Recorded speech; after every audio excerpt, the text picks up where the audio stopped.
It is great to see you again on the CoinSeries channel. Those who don't identify with XRP will still find it fascinating to watch. You Bitcoin purported traders, here is what I'll show you. I have begun the arduous process of compiling a list, and there are additional indicators that this market cycle may not have hit its peak yet.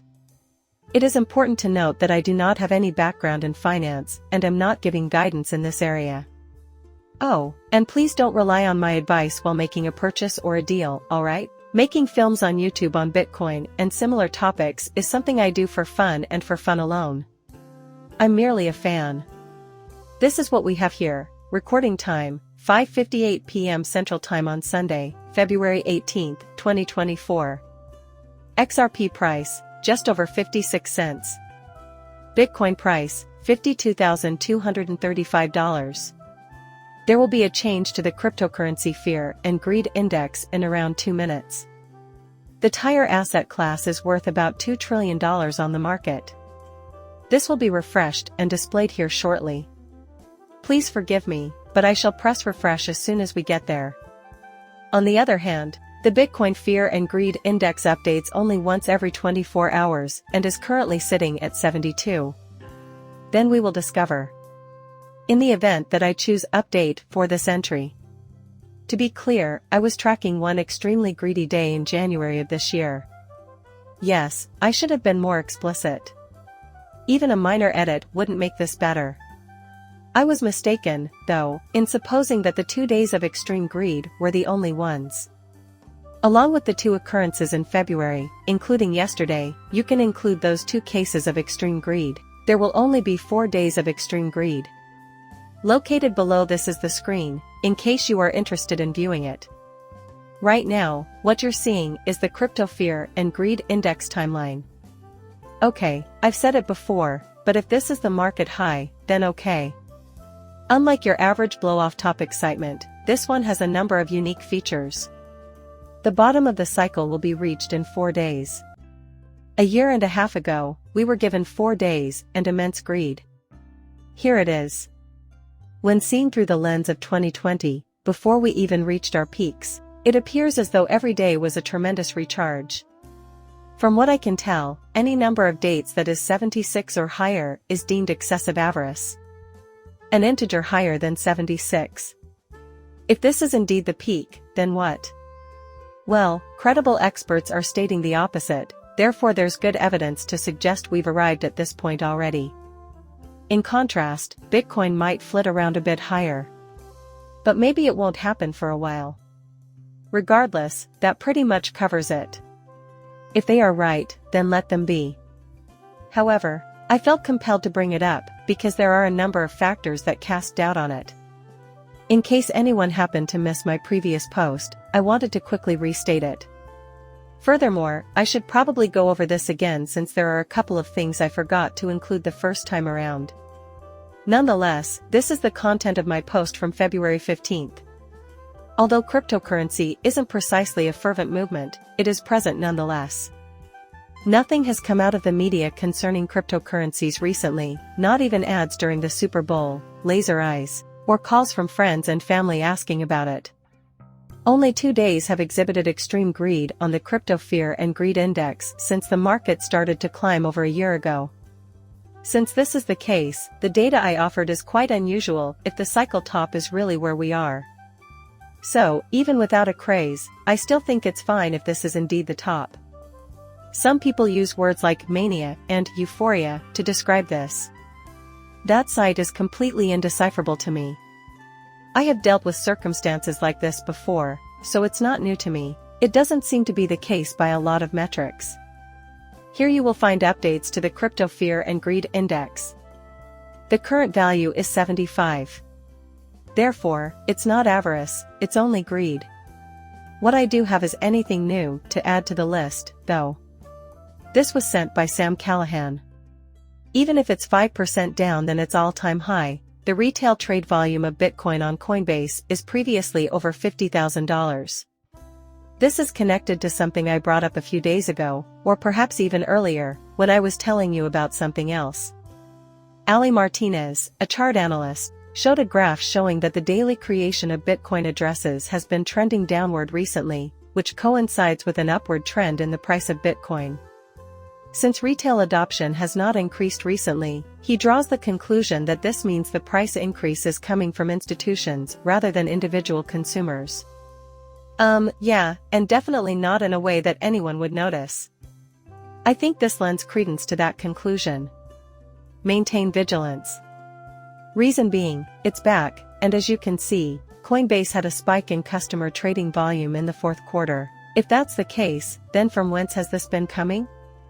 The vines are much lower than the 85% high we witnessed in 2021, and Coinbase is a massive Bitcoin exchange, so that's why. Is this really the highest point, then? For the second time? Is it real, and are the experts who say it exists actually going to do anything about it? Oh, I perceive. That makes sense to me. Well, it's very clear that I'm fine with that. Indeed, it is correct. Oh my goodness, that would be so strange. Pretending this was the last step. My only point is that we didn't observe many newcomers jumping. We haven't noticed that. However, that is also one of its wonderful qualities. These levels are currently being monitored. The retail rush has only just started, and I can already feel things becoming crazy later on this year. Here's another thing to consider. This data was compiled by Pintoshi, a chart analyst who has over 754,000 social media followers. Additionally, this chart displays the overall market cap of all three cryptocurrencies, which does not include Bitcoin and Ethereum. Finally, we have returned to the summer of 2017. This is the stuff he writes down. Same thing here, nothing has materialized as of this writing. At the end of the day, we might see this. Through this cycle, several trillion were attained. We haven't even started till we reach new heights. In principle, though, the cycle's winners should be offering far bigger rewards, and they're starting to emerge. Oh, I perceive. Furthermore, I think it's very logical. When Bitcoin's price soared into the $40,000 to $50,000 level during the previous market cycle, it appeared like a frenzy and was completely ridiculous. Bitcoin, the precipitous rise in Google search volume, and everything else were all mentioned in my postings. An X was released by me. There was a moment when that was all there was. But this isn't the right moment. You can see that we've broken the previous record of 3 set in 2017. What happened to all the hype? A lot of energy is radiating outward. Anarchic elation characterizes the level of excitement. Point out my errors, please. As you can see, this is the situation. All three metrics are significantly lower than they were during the last market cycle. Also, knowing that excitement is high is reassuring. Also, there isn't a mania or ecstasy, and the greed isn't out of hand. What piques my interest a little bit? Just evaluating these variables is crucial, in my opinion. One could draw the conclusion that this might be a precursor to something happening later this year, or possibly even earlier. I am filled with pure delight. Holy cow, you're gonna be totally unconventional. If we don't pay attention to that, wouldn't you agree? That's not totally out of my head. So, I'm considering making a lengthy list of them and either presenting them all at once or just mentioning them sometimes. Whatever the case may be, I felt forced to bring this up because I don't know how widely known these details are. Everything is how it is.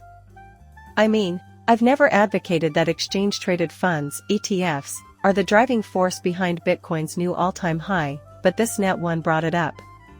I simply found that to be utterly absurd. While I did anticipate a sell-off in response to the news event, prices have been climbing again. However, I still think the long-term benefits of Bitcoin ETFs will be undervalued. I still think it, and if you disagree, I don't see how you can think that BlackRock will collapse and this investment vehicle will succeed. Despite the fact that many predicted it would cause Bitcoin's price to soar, it has been wildly successful thus far. Despite my lack of participation, it has achieved phenomenal success.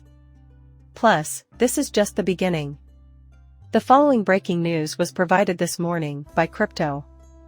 At present, BlackRock holds 4.8% of the entire Bitcoin supply, which is 105,280 coins. The value of Bitcoin soared above $5.1 billion in a single day. A new era of broad acceptability and a spike in cryptocurrency prices is dawning as U.S. financial institutions get ready to trade alternative cryptocurrencies. To be sure, I still think it will cause prices to rise in the long run. However, when faced with a 234x increase in such a short period, ETF investors will likely be eager to cash out, as traditional financiers aren't accustomed to such rapid price increases and may be eager to jump on the bandwagon. But when you add up all the companies that possess Bitcoin, like BlackRock, which holds 5% of all Bitcoins, you'll realize that definitely more than 1% of the overall inventory is made up of it. Amazingly, it's been out for a little over a month. In fact, if you count only business days, it's less than 30 days. There will be more than 1% of Bitcoins that are natural in little over a month, after 15 years of circulation. This is sure to gain a lot of attention. Without a doubt, this will significantly and positively impact the demand dynamics of Bitcoin in the long run. The video has come to a close. Post your thoughts in the comment section. Please like and subscribe as always. De parte, muchas gracias.